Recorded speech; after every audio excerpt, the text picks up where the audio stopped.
Como pais, nós temos muitas responsabilidades. E eu creio que já passamos muitos apuros, com relação aos filhos. E eu queria fazer uma pergunta sobre a responsabilidade de pais e, de repente, algum apuro que você passou. Fiz aqui uma pergunta.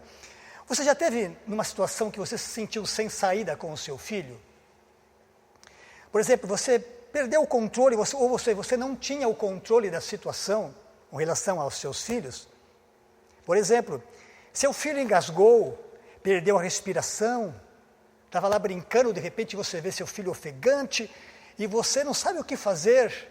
Por exemplo, a escola do seu filho liga e fala assim: olha, pai, você precisa vir urgente aqui para a escola. Como é que você reage, você pai? Como é que você já reagiu ou como é que você reagiria nessa situação? A escola do seu filho liga: pai, você precisa vir aqui urgente. Qual deve ser a nossa atitude como pai diante das adversidades e das urgências com os nossos filhos? E nós vamos ver hoje um texto da Palavra de Deus, uma história, um fato real, que vai expressar como um pai agiu nessa situação. Como é que o conselho da Palavra de Deus e como é que Jesus orientou, Jesus, obviamente, estaria presente numa situação dessa de milagre. Como é que se dá? Como é que nós, pais, devemos agir? Esses princípios, repetindo, é aplicável a diversos relacionamentos. Nós estamos falando um mês de relacionamento hoje, uma introdução, um ponto principal no foco do Dia dos Pais. Mas falando aqui, qual a atitude? E é um texto que nós vamos ler aqui, e se quem gosta de tema, quem gosta de colocar nome às mensagens, um nome possível, você pode dar o seu nome, mas um nome possível é Levando Jesus para Casa. Nós vamos ver como é que nós levamos Jesus para casa hoje. Como é que nós levamos Jesus? Vamos ver uma história aqui em Lucas 8, no versos 40 a 42, e pulando do 49 até o 56, nós vamos ler este texto. Você pode acompanhar aí na sua casa. Quando Jesus voltou, uma multidão o recebeu, pois todos o esperavam. Então um homem chamado Jairo, dirigente da sinagoga, veio e prostrou-se aos pés de Jesus, implorando que fosse à sua casa, porque sua única filha de cerca de 12 anos estava à morte. Estando Jesus a caminho, a multidão o comprimia. Enquanto Jesus ainda estava falando, chegou alguém da casa de Jairo, possivelmente um familiar, daquele dirigente da sinagoga, e disse: sua filha morreu, não incomode mais o mestre. Ouvindo isso, Jesus disse a Jairo: não tenha medo, então somente creia, ela será curada. Quando chegou à casa de Jairo, não deixou ninguém entrar com ele, exceto Pedro, João, Tiago e o pai e a mãe da criança. Enquanto isso, todo o povo estava se lamentando e chorando por ela, pela criança. Não chorem, disse Jesus, ela não está morta, mas dorme. Todos começaram a rir dele, pois sabiam que ela estava morta. Mas ele a tomou pelas mãos e disse: menina, levante-se. O espírito dela voltou e ela se levantou imediatamente. Jesus lhes ordenou que dessem de comer. Os pais delas ficaram maravilhados, mas eles ordenou que não contassem a ninguém o que tinha acontecido. Glória a Deus, glória a Deus, glória a Deus. Aqui é o exemplo, para a gente contextualizar aqui. Jesus acalmou a tempestade, atravessou o mar e foi estar com a multidão. No meio deste texto, dessa passagem, você vai perceber que houve um outro milagre, o milagre da mulher que toca em Jesus. Mas nós não vamos abordar isto. Mas também, se você ler todo este bloco de versículo, as mulheres estão encaixadas também neste milagre. Um dos líderes da sinagoga, Jairo, aproximou-se e prostrou-se aos pés de Jesus, suplicando que fosse até a sua casa, porque sua única filha, de 12 anos, estava para morrer. Enquanto isso, ele falando com as multidões, reprisando aqui, frisando o ponto, alguém da parte da família veio a ele e falou: olha, não incomodes mais o mestre, pois ela morreu. Jesus, ao ouvir o mensageiro declarar a Jairo, olha o que Jesus declara, que serve para nós nessa noite: não tenha medo, apenas creia, ela será curada. Eu queria que você, na sua casa, você repetisse essa expressão, porque diz respeito a mim e diz respeito a você. nessa noite, e você repetisse comigo isso: não tenha medo. Repita na sua casa aí, faça esse exercício de fé. Não tenha medo. Fala de novo assim: não tenha medo. Apenas creia. Apenas creia. Ela será curada. Vamos usar isso no final. Não tenha medo. Eu não sei qual é a situação que está na sua casa, você como pai, como está a situação na sua família, o seu relacionamento com os seus filhos, mas saiba de uma coisa, já quero começar declarando aqui: não tenha medo, pai, responsável pelos seus filhos, não tenha medo, apenas creia, apenas creia. Na cultura, é importante destacarmos um ponto cultural da época, para nós contextualizarmos, e alguns detalhes que a Bíblia tem, é muito importante nós destacarmos aqui. Na cultura da época, era inaceitável um mestre se dobrar, ou se ajoelhar, se prostrar diante de um outro mestre. Jairo precisou vencer esta barreira cultural, para que o milagre acontecesse na sua casa, na sua vida, na sua família. Vencer uma barreira cultural. Olha que importante. Não sei quantas barreiras você tem ou esteja enfrentando, talvez cultural. Talvez você foi ensinado assim. Talvez seus pais, seus avós, a cultura em que você veio e foi criado, diz alguns parâmetros. E cabe a nós vencermos essas barreiras para chegar na pessoa mais importante, a prostrar-se na pessoa mais importante. Então, de forma resumida e objetiva, eu queria destacar aqui qual deve ser a nossa atitude como pai. Diante das adversidades, diante das questões da vida, principalmente nesses dias de pandemia, qual deve ser a minha atitude como pai? Qual deve ser a sua atitude como pai? E destacando aqui 4 pequenos pontos, que são poderosos, pequenos no sentido de eu fazer de uma forma resumida, mas há muitas verdades para serem ensinadas aqui e aprendidas. Mas vou resumir 4 aqui. Primeiro passo, uma atitude de um pai, é render-se aos pés de Jesus. Não importou o status, não importou. Ele deixou o orgulho de lado. Nós falamos algumas semanas, alguns meses atrás, acerca de humildade. E o que a humildade pode nos levar. E que a falta da humildade, que é o orgulho, também pode ocasionar nas nossas vidas. Então, de lado, deixou-se o orgulho e buscou a presença do único que podia salvar sua filha, do único que podia trazer a resposta para a sua casa, para a sua urgência, que era Jesus. Não importa os títulos que nós tenhamos, todos nós precisamos de Jesus. Não importa o título que você tenha, a posição que você enfrenta, talvez diretor de empresa, talvez um professor, um médico, talvez um pastor, um líder. Não importa a posição que você tenha, todos nós precisamos de Jesus. Os títulos não valem nada em relação a isto, tem sua importância, mas todos nós precisamos de Jesus. Todos nós. Por isso ensinamos nessa comunidade a como sermos humildes, como aprendermos de Jesus, que é manso e humilde de coração. Por isso falamos muito sobre isto, para chegarmos nos pontos dos relacionamentos. O reino de Deus é um reino de relacionamento, principalmente relacionamento de pais e filhos. Uma curiosidade para você e para mim, estudando e tentando reaprender acerca deste relacionamento tão importante, note-se que nos últimos versículos do Velho Testamento, Malaquias, se você olhar lá, ele termina assim o bloco do Velho Testamento, que os pais deveriam ter os corações convertidos aos teus filhos, e os filhos com os corações convertidos aos seus pais. Há um grande segredo em tudo isso, e há uma grande missão, e muitas barreiras serem vencidas para que os corações dos pais se convertam aos seus filhos, e o coração dos seus filhos se convertam aos seus pais. Muita coisa importante sobre isso. O risco que nós corremos, muitas vezes, a autossuficiência. Eu tenho um bom convênio, eu tenho bons recursos. E a prova desta pandemia está aí que tudo isso não vale nada. A pandemia está afetando quem tem, quem não tem, o branco, o pardo, o escuro, o que tem dinheiro, o que não tem dinheiro. o que tem título e o que não tem título. Há um momento da história da humanidade que nós precisamos dessas reflexões, e o que vai fazer a diferença é o poder da palavra de Deus. A palavra de Deus não volta vazia, e é através dela que nós tiramos princípios para mudar e transformar os nossos relacionamentos.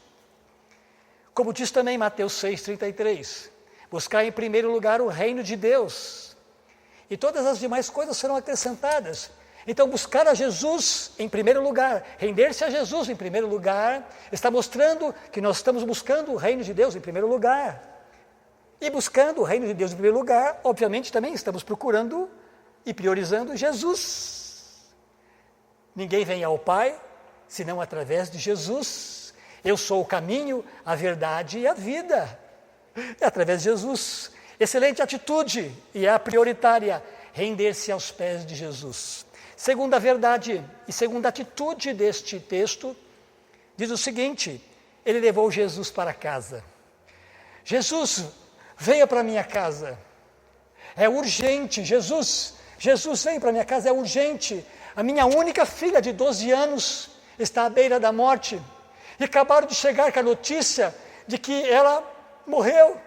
Jesus, vá em casa, Jesus. Preciso levar Jesus para casa.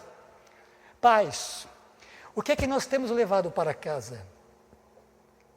Pare para pensar agora. Você pai, você responsável. Você tem também seus filhos espirituais, você que é responsável. O que você tem levado para casa? O que eu e você estamos levando para casa? Por exemplo, podemos que levar uma boa educação, bom sustento, presentes são suficientes, mas não são. São coisas muito boas, nada errado em você oferecer o seu melhor dentro da sua possibilidade, mas isso não é suficiente. Não sei se é uma boa notícia para você, mas sempre temos que vermos que pregação da palavra e da Bíblia é uma boa notícia, mas uma notícia que ela é boa, você pode pensar que não. Os recursos que temos não são suficientes para nos relacionarmos com a pessoa mais importante. Olha, permitimos muitas vezes nas nossas casas, ou facilitamos a entrada na nossa casa, nós como os pais, de mídias, de programas de televisão, entram na nossa sala, entram na nossa intimidade, na nossa casa, e nós pais muitas vezes estamos permitindo. Um ponto aqui, parênteses, não estou questionando aqui a importância da comunicação de mídia, internet e das diversas formas de comunicação, não, entenda bem. Como uma faca é boa para cortar o pão, cortar o alimento, se ela não for usada adequadamente, ela pode ferir e levar pessoas à morte. Eu quero me referir a isto, fazermos a reflexão de selecionarmos o que é que nós estamos levando para a nossa casa. O que eu e você, o que nós pais estamos permitindo entrar na nossa casa. Isso é uma importante, há uma reflexão que nós precisamos fazer como os pais nessa noite. Por exemplo, uma informação muito importante para mim e para você. Com poucos segundos de interferência do mal, de algo das trevas, que nós pais permitamos, pode estragar e atrapalhar um projeto de construção de muitos anos, de formação de caráter, de formação de senso cristão, de valores. Em poucos segundos, podemos perder isto. Isso deve ser levado em consideração na sua casa.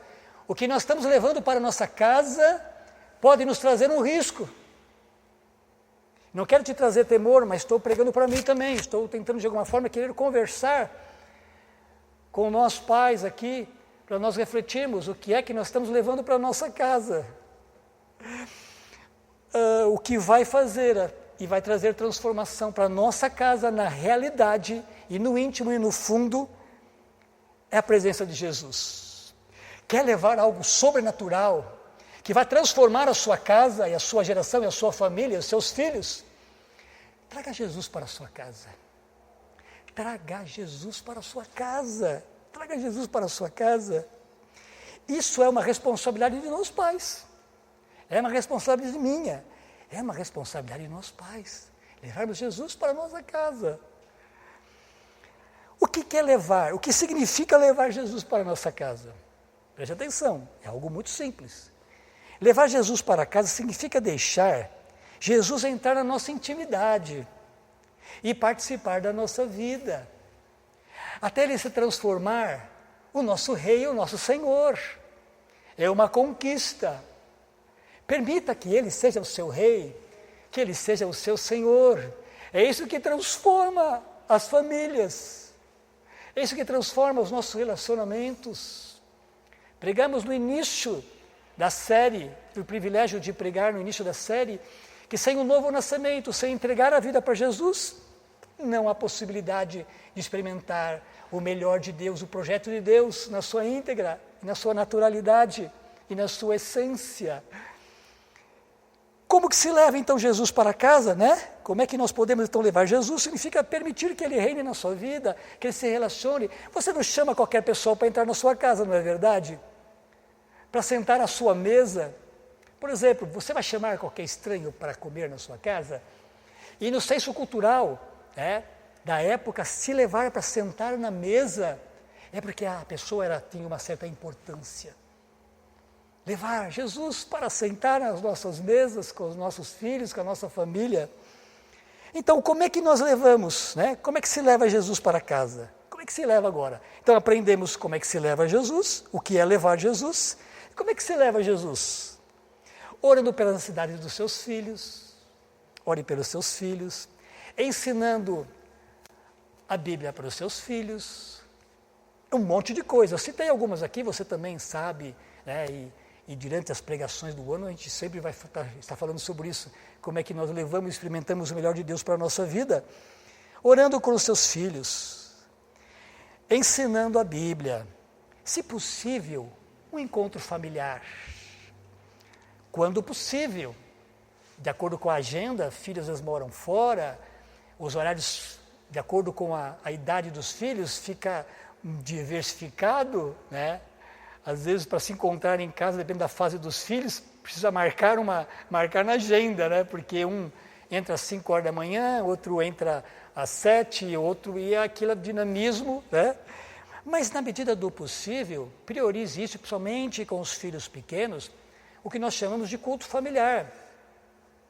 Culto familiar, o que é? Não é um culto que nós temos esse senso. É você sentar no chão, na sala, no tapete da sua casa, contar as histórias, e de acordo com a faixa etária, que nós podemos dar dica para vocês, aqui nós ensinamos, desde o Ministério Infantil, com a Gabi, com o Davi, de como ministrar, e de acordo com a faixa etária, adolescente, filhos assim de mais idade, nós sentarmos, se não tem alguém que toca, que canta, pode pôr um louvor, um CD, uma vez por semana, uma vez cada 15 dias, você vê a periodicidade. O importante não é o processo religioso, sair de um culto religioso e para o outro culto religioso, não é isso que eu estou dizendo para você, é você na sua espontaneidade, você fazer isso com seus filhos, né? Orar, perguntar, você tem uma cidade, como é que estão os seus amigos? É uma grande oportunidade de nós celebrarmos a Deus em casa.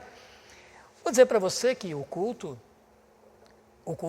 a gente fica pensando assim, então o culto eu vou lá que nem agora, 18 horas, vai começar o culto e tal, mas vou dizer para você que o culto é 24 horas. Quando você está descansando e dormindo, também é culto a Deus. Quando você senta com seu filho na sua casa, é culto a Deus. Quando você senta com seus filhos, você pode, entre aspas, pregar para os seus filhos, não algo formal, mas você pode ter o jeito, o traquejo da coisa com a linguagem da sua família, de acordo com a sua cultura, o seu jeito de falar. Invista tempo nisso, isso é levar Jesus, investir tempo para isso, levar Jesus para casa. O que mais? Criando uma atmosfera de fé. Cria uma atmosfera de fé, você pai. Por exemplo, sabe onde começa o sobrenatural? Onde eu pelo menos deveria começar do sobrenatural? Dentro de casa. Porque às vezes é mais fácil começar lá fora, fazer as coisas lá fora, do que no ambiente familiar. Isso por diversas maneiras, tá? Por diversas situações, é uma guerra. Mas começar o sobrenatural na sua casa, profetizar na sua casa. Experimentar cura, como na casa de Jairo, na sua casa, na sua família. Outro ponto importante, a amizade com os filhos. Ser amigos, os pais serem os melhores amigos dos seus filhos, melhores amigos. Que mais? Sendo exemplo. Ser exemplo é muito importante, porque olha aqui, nós informamos aquilo que nós sabemos, mas nós reproduzimos aquilo que somos. Isso é muito importante nós refletirmos. Podemos transmitir conhecimento para os nossos filhos, que é o que nós sabemos. Pode ser algo da Bíblia, pode ser matemática, pode ser português, pode ser outras ciências. Isso nós podemos, com certeza, transmitir. Mas o que nós vamos reproduzir, o que os filhos vão copiar da gente, são os nossos exemplos. O que ele vê na gente.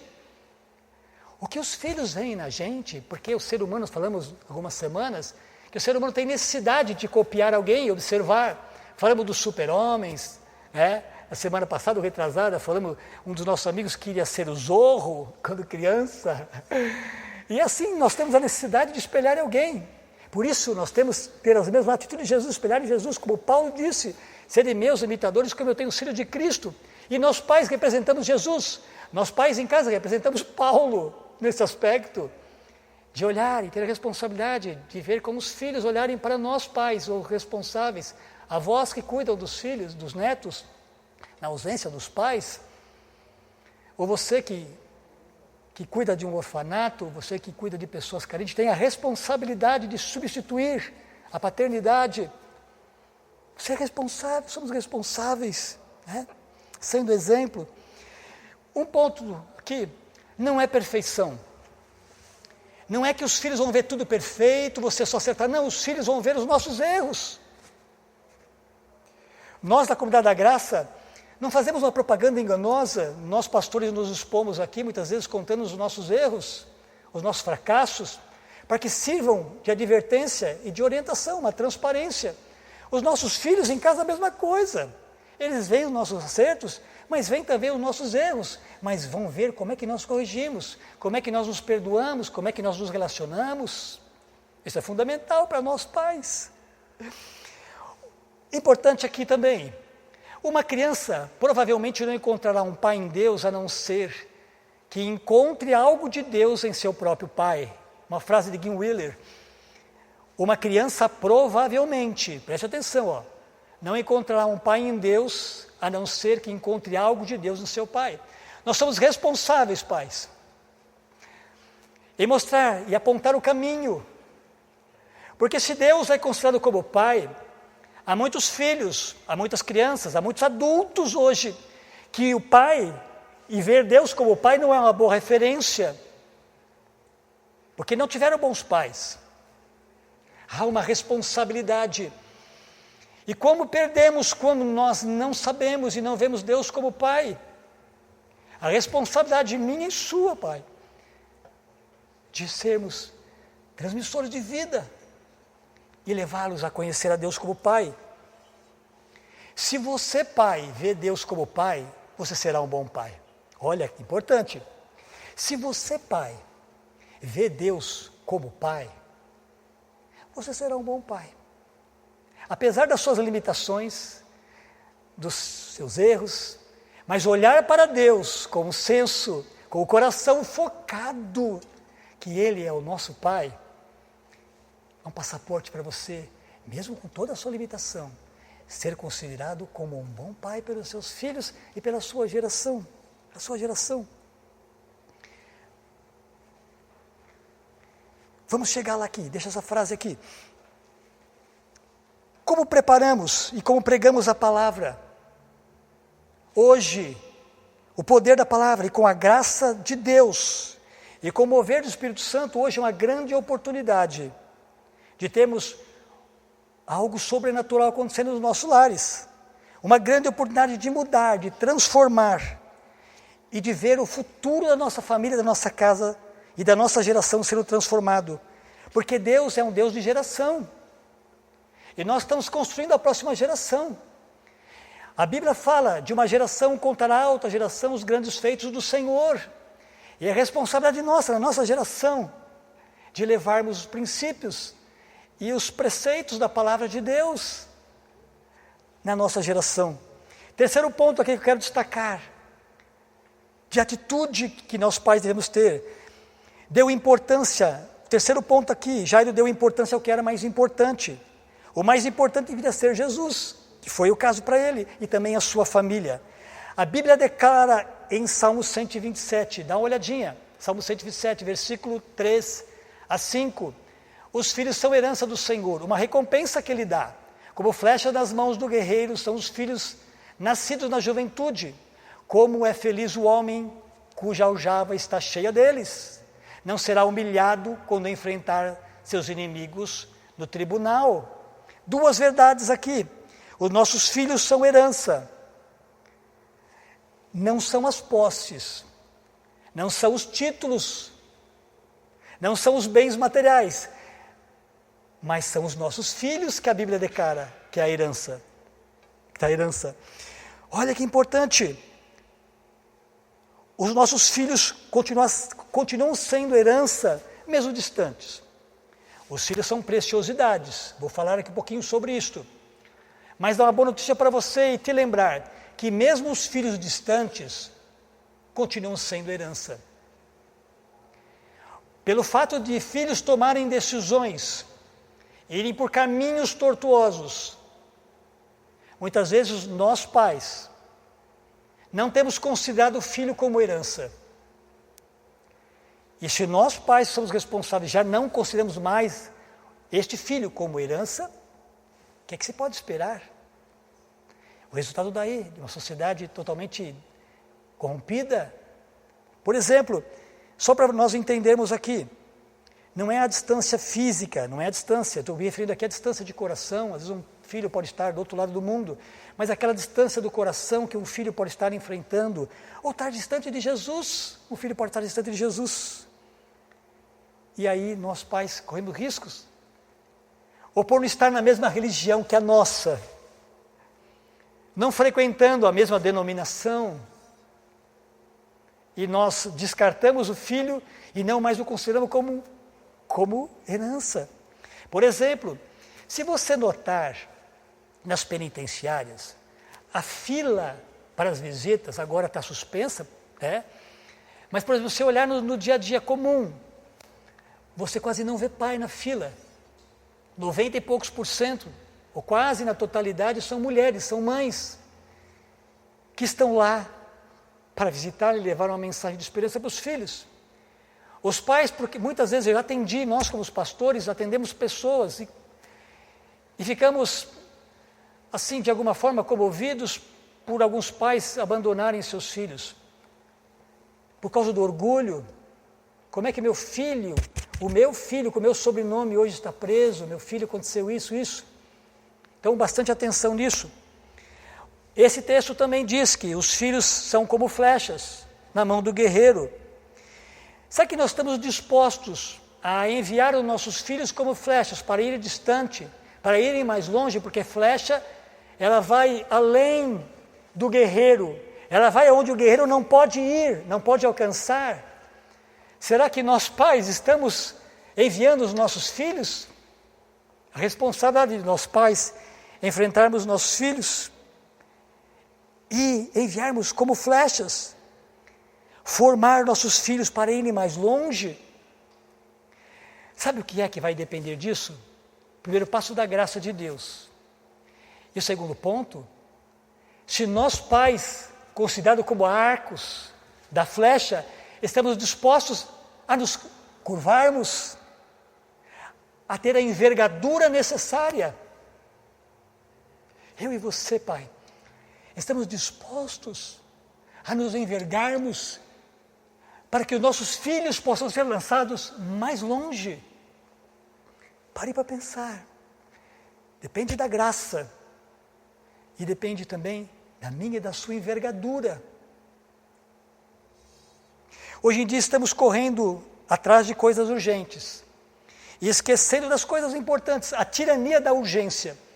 Principalmente no momento de pandemia, de crise que afeta não só a saúde física, emocional, financeira e social de uma forma ou outra, mas, e aí a gente começa a apagar incêndios,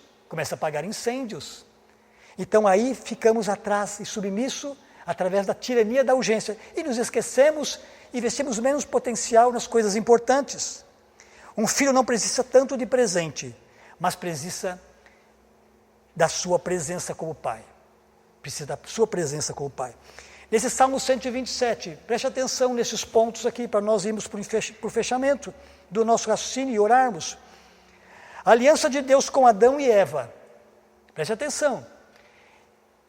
Em Gênesis 1, 28, onde foi definido uma determinação para nós. Olha que coisa interessante. A aliança de Deus com Adão e Eva continha duas condições interdependentes: descendentes e domínio. Duas palavras-chave: dependentes e domínio. Duas pessoas sozinhas não tinha como enfrentar, não tinha como dominar e governar a terra. Precisaria do quê? Seria necessário o quê? Os descendentes. Para que se cumprisse a missão que Deus estabeleceu em Gênesis 1, 28, era necessário descendentes. Para nós cristãos, pequenos cristos, ter filhos é uma resposta à ordem, à determinação de frutificar e multiplicar, encher a terra e governai-a, em Gênesis 1, 28. Ao criarmos filhos, amarmos os nossos filhos, é uma resposta a essa determinação de Deus quando nos criou. Você parou para pensar nisso? Você parou para pensar nisto? Você parou para pensar nisto? Para isso é necessário esses dependentes. Por isso, herança diz respeito a que os filhos primeiro são do Senhor. Ver os filhos como herança nos leva a cumprir uma missão. E pensar em herança, saber que primeiro os filhos não são nossos, são do Senhor. Se é Ele que dá a herança, vem dele.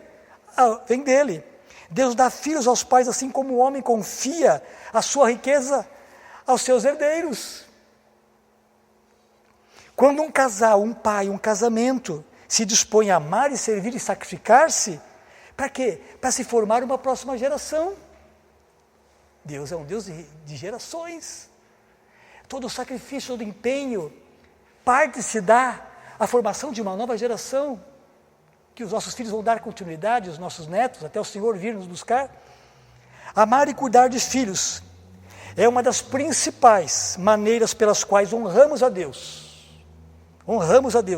e participamos da construção do reino de Deus. Olha que importância, amar e cuidar dos filhos,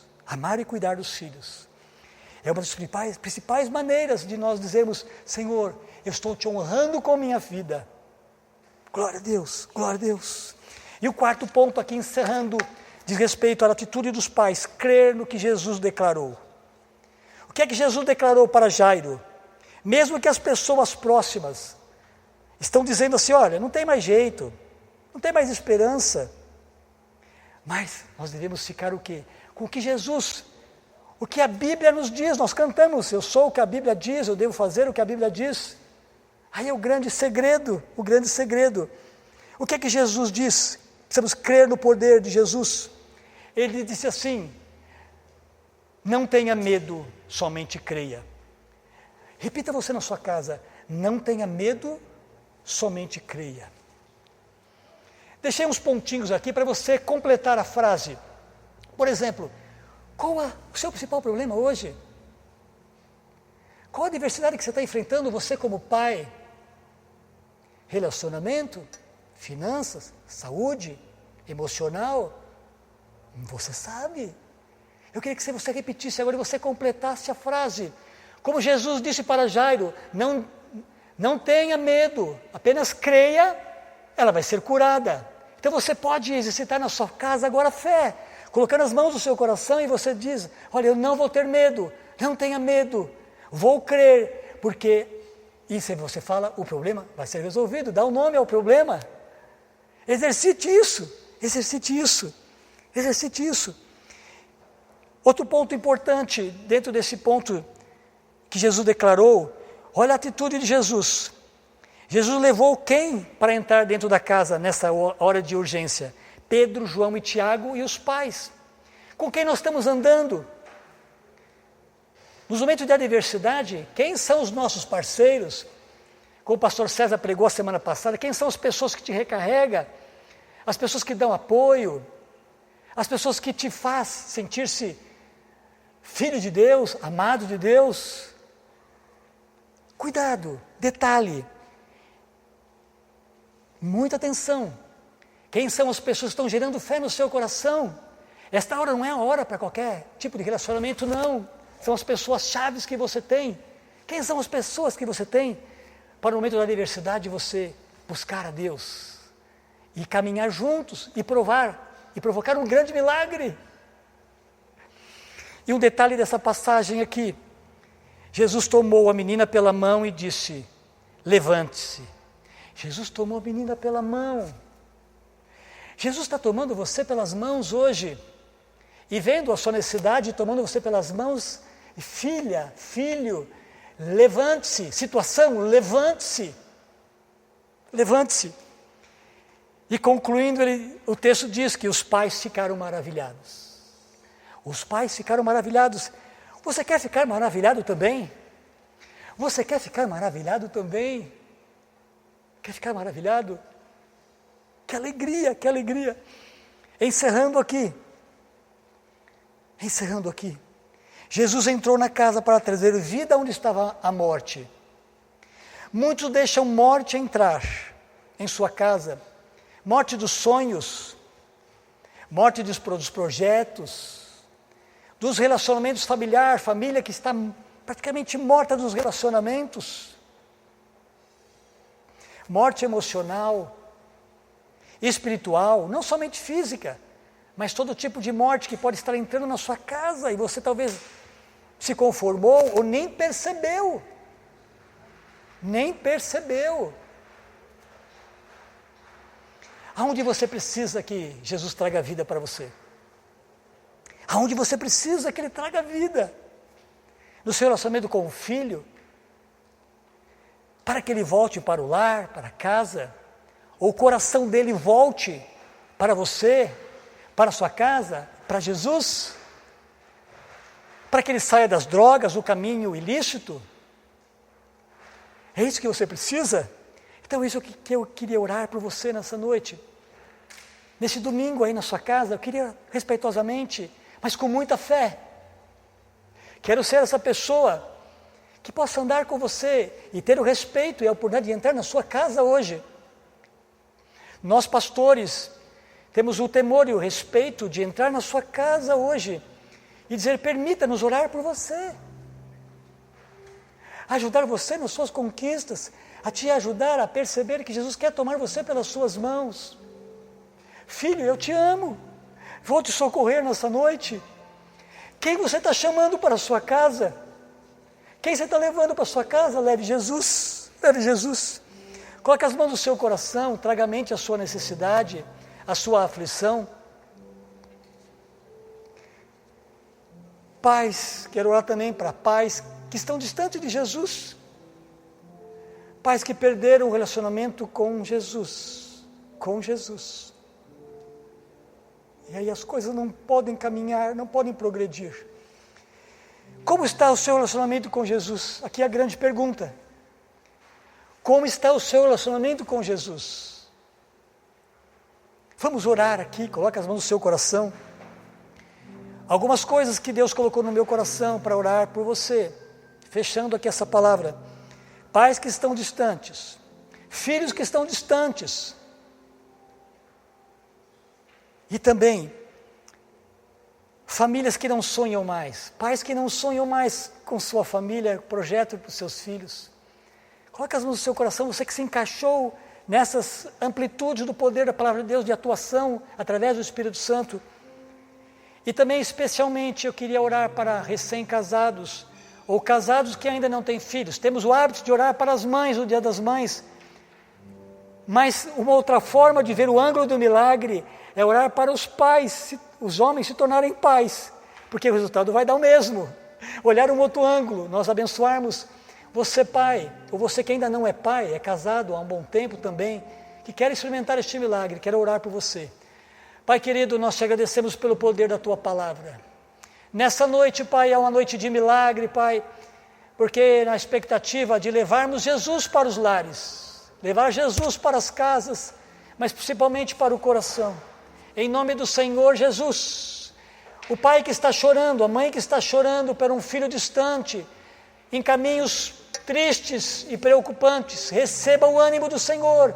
Vejo agora o Senhor Jesus estendendo as mãos e trazendo seu filho de volta pela fé. Há um projeto em cima disso, invista tempo, invista oração, conte conosco, em nome do Senhor Jesus, receba graça, o mover do Espírito Santo, a força do alto, o sobrenatural atuando na sua vida agora como pai. Pai que está distante de Jesus, receba agora, em nome de Jesus, uma nova chance. Deus é o Deus da segunda chance, da terceira chance, da próxima chance. Receba agora e veja Deus como Pai, ao Senhor Jesus como Rei e Senhor da sua vida agora. Em nome de Jesus, Pai, receba um ânimo novo, receba sonhos, receba graça e a bondade, através do Senhor e da bondade dEle. E você, a bênção da paternidade, a bênção da paternidade, sua esposa gerando filhos tementes ao Senhor. Em nome de Jesus eu abençoo, Pai, os futuros pais. Recebam graça e a bondade e a herança que vem do Senhor. Em nome de Jesus. Amém. Leve Jesus para casa. Feliz Dia dos Pais. Amamos muito você.